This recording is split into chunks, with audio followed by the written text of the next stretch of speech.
ಈಗ ಕಳೆದ 30 ವರ್ಷಗಳ ಕಾಲದಿಂದ ನಾನು ವೈರ್ಮುಡಿ ಬರ್ತಾಯಿದ್ದೀನಿ. ನಾನು ನಮ್ಮ ಮನೆಯವರು ಎಲ್ಲ ಬರ್ತಾಯಿದ್ದೀವಿ, ನಮ್ಮ ಕುಟುಂಬ ಸಹಿತ. ಇವತ್ತು ನಾನು 6 ಬಾರಿ ಶಾಸಕನಾಗಿ ಕೆಲಸ ಮಾಡಬೇಕಾಗಿದ್ದರೆ ಚಲುವರಾಯಸ್ವಾಮಿಯ ಅನುಗ್ರಹ ಇದೆ. ಮಹಾಲಕ್ಷ್ಮಿದು, ರಂಗನಾಥ ಸ್ವಾಮಿ, ನಮ್ಮ ಅರ್ಧಳ್ಳಿ ಈಶ್ವರ ಎಲ್ಲ ಇವತ್ತು ದೇವ್ರ ಹತ್ರ ಬಂದು ರಾಜ್ಯದಲ್ಲಿ ಒಳ್ಳೆ ಮಳೆ ಬೆಳೆ ಆಗಿ ಜನ ಸಮೃದ್ಧಿಯಾಗಿರಬೇಕು, ನೆಮ್ಮದಿಯಾಗಿರಬೇಕು ಅನ್ನೋದೊಂದು ದೇವರ ಪ್ರಾರ್ಥನೆ ಮಾಡಿದ್ದೀನಿ. ಎಲ್ಲ ನಮ್ಮ ಪತ್ರಿಕಾ ಸ್ನೇಹಿತರು, ಎಲ್ಲ ಮಾಧ್ಯಮದವರು, ಎಲೆಕ್ಟ್ರಾನಿಕ್ ಮೀಡಿಯಾ ಇದ್ದಾರಲ್ಲ, ಅವ್ರ ಕುಟುಂಬನೂ ಚೆನ್ನಾಗಿರಬೇಕು. ಯುಗಾದಿ ಕಳೆದ ಮೇಲೆ ಹೊಸ ವರ್ಷ ಇವತ್ತು ವೈರ್ಮುಡಿ ಉತ್ಸವ ನಡೀತಾ ಇದೆ. ಇದು ಒಂದು ಇತಿಹಾಸ, ವರ್ಷಕ್ಕೊಂದು ಸಾರಿ ಇತಿಹಾಸನ ಇದು ಯಾರೋ ಪುಣ್ಯಾತ್ಮರು ಮಹಾರಾಜರ ಕಾಲದಲ್ಲಿ ನಡೆಸ್ಕೊಂಡ್ಬಂದಿರುವಂಥ ಒಂದು ಇತಿಹಾಸ.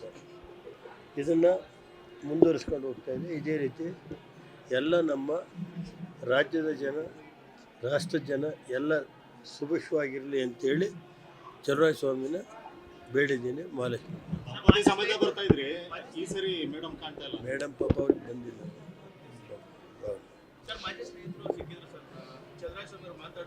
ರಾಜಕಾರಣ ಬೇರೆ ಇವರೇ, ಅದು ಬಂದಾಗ ಸಿಕ್ಕಿದಾಗ ಪಾಪ ಚಲುವರಾಯ ಸ್ವಾಮಿ ನಮ್ಮಲ್ಲೇ ಇಟ್ಟಿರಲ್ಲಪ್ಪ. ನಾವೆಲ್ಲ ಆ ಥರ ಆ ಸಣ್ಣತನ ನಾವು ತೋರಿಸ್ಬಾರ್ದು ಅಷ್ಟು. ಇನ್ನೇನಾರು ಇದೆಯಾ? ಏನು ಅರಿಕೆ ಮಾಡೋಣ, ಎಲ್ಲ ದೇವ್ರ ಈಗ ಚಲುವರಾಯ ಸ್ವಾಮಿ ಬಿಟ್ಬಿಟ್ಟಿದ್ದೀವಿ ಎಲ್ಲ. ಏನು ದೇವರು ಕೊಡ್ತಾನೆ ಅದನ್ನು ತಗೊಳ್ಳೋದು. ಅದನ್ನು ಏನಾಗಿದೆ, ಪ್ರಜ್ವಲ್ವರೆಗೂ ಒಳ್ಳೇದಾಗಲಿ, ರಾಜ್ಯ ಜನತೆಗೂ ಒಳ್ಳೇದಾಗಲಿ, ಸೂರಜ್ ಅವ್ರಿಗೂ ಒಳ್ಳೇದಾಗಲಿ ಅಂತ ಕೇಳಿ.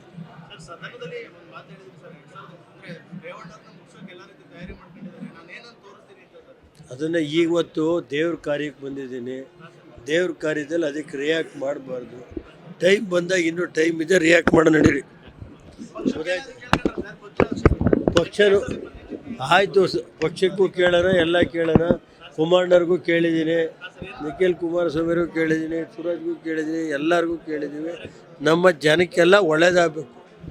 ನಮ್ಮ ಮಂಡ್ಯ ಜಿಲ್ಲೆ ದೇವೇಗೌಡರಿಗೆ, ನಮ್ಮ ಕುಟುಂಬಕ್ಕೆ ರಾಜಕೀಯ ಶಕ್ತಿ ಕೊಟ್ಟಂಥ ಜಿಲ್ಲೆ. ಇದನ್ನು ನಾನಾಗಲಿ, ಕುಮಾರಣ್ಣಾಗಲಿ, ನಾವ್ಯಾರು ನಮ್ಮ ಕುಟುಂಬದವರು ಮರೆಯೋಕ್ಕಾಗಲ್ಲ. ನಾವು ಮುಂದೇನೂ ಅಷ್ಟೇ. ಇವತ್ತು ನಾನು ಮಂತ್ರಿ ಇದ್ದಾಗ ನಾನು ಏನು ಕೆಲಸ ಮಾಡಬೇಕು, ನನ್ನ ಕೈಲಾದ್ರೂ ಮಂತ್ರಿಯಾಗಿ ಕೆಲಸ ಮಾಡಿದ್ದೀನಿ. ಮುಂದೇನೂ ಅಷ್ಟೇ. ಈ ಜಿಲ್ಲೆನ ನಾವು ಜನತೆನ ಯಾವ ಕಾರಣದಿಂದ ನಾನಾಗಲಿ, ಕುಮಾರಸ್ವಾಮಿ, ನಮ್ಮ ಪಕ್ಷ ಮರೆಯುವಂಥ ಕ್ವಶನ್ನೇ ಇಲ್ಲ.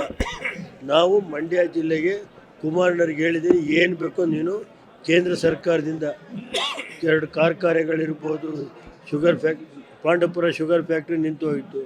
ಅವತ್ತು ಪಾಂಡವಪುರ ಶುಗರ್ ಫ್ಯಾಕ್ಟ್ರಿ ನಾನೇ ಇವ್ರಿಗೆಲ್ಲ ಕರೆಂಟ್ ಕೊಟ್ಟು ಹರಾಜು ಹಾಕಿ ಎಲ್ಲ ಮಾಡಿದ್ವಲ್ಲ ಸರ್. ಮಾಡೋಣ ನಡಿ.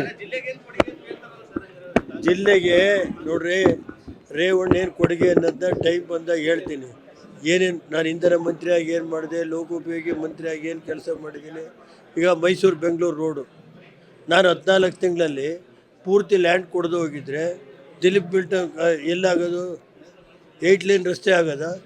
ನಾನು ಕುಮಾರಸ್ವಾಮಿಯವರು ಪ್ರತಿ ತಿಂಗಳು ಮಾಡಿ 14 ತಿಂಗಳಲ್ಲಿ 95% ಲ್ಯಾಂಡು ಅವ್ರಿಗೆ 5% ಇದಿತ್ತಲ್ಲ, ಇದು ಕಟ್ಟಬೇಕಲ್ಲ, ಅದನ್ನು ಎಕ್ಸೆಂಪ್ಷನ್ ಕೊಟ್ಟಿದ್ದೀನಿ. ಅದು ಕೊಡ್ದೋಗಿರೋ 14 ತಿಂಗಳು ನಾನು ಕೊಡ್ದೋಗಿರೋ ಲ್ಯಾಂಡ್. ಹೋದ ಸಾರಿನೂ ಅಷ್ಟೇ, ಹಿಂದೆನೂ ನಾನು 2004ರಲ್ಲಿ ಮಂತ್ರಿ ಇದ್ದಾಗ, ಉದಾಹರಣೆಗೆ ಶಿವಾನಂದ್ ಅಂತೇಳಿ ಅವರು ನಮ್ಮ ಪಾರ್ಟಿಲಿದ್ದು ಕಾಂಗ್ರೆಸ್ಗೆ ಹೋದರು.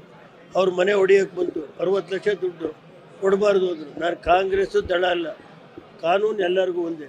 ಅವತ್ತು ಮನೆ ಅರ್ಧ ಹೋದರೂ ಫುಲ್ ದುಡ್ಡು ಕೊಡಬೇಕು, ಕಾಲು ಭಾಗ ಹೋದರೂ ದುಡ್ಡು ಕೊಡಬೇಕು, 5 ಅಡಿ ಹೋದರೂ ದುಡ್ಡು ಕೊಡಬೇಕು ಅಂತ ಮಾಡಿದೆ ಅವತ್ತು. 2005-6ರಲ್ಲಿ ಇವತ್ತು Mysuru Bengaluru first express way ಆಯ್ತಲ್ಲ, 4 ಲೈನು, ಆಗ ಆ ಥರ ಮಾಡಿ ಅದನ್ನು ನಾನೇ 2 ವರ್ಷದಲ್ಲಿ ಮಾಡಿಕೊಟ್ಟೆ.